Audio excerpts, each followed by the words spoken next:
Everybody, and welcome back to another video. Today I'm going to show you how can you link your Xbox account to your PlayStation account so you can play if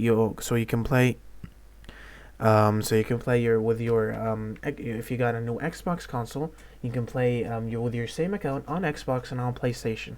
So I'll show you how you can do this. So once you have a PC or something, you're going to launch up any browser on it, okay, and then you're going to search for Epic Games Sign In. Once you search for Epic Games Sign In and sign in with your PS5 account, you're going to be greeted with this web page. Once you're on web page, you're going to go on account over here on the top right corner.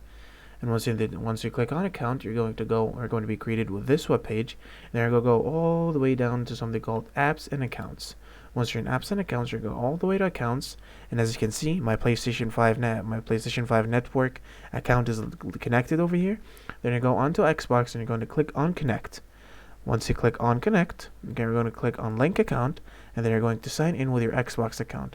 Once you sign in with your Xbox account, you're going to sign in, and once you sign in, your account is going to be connected to your account. Your Xbox account is going to be connected to your PS5 account that easily.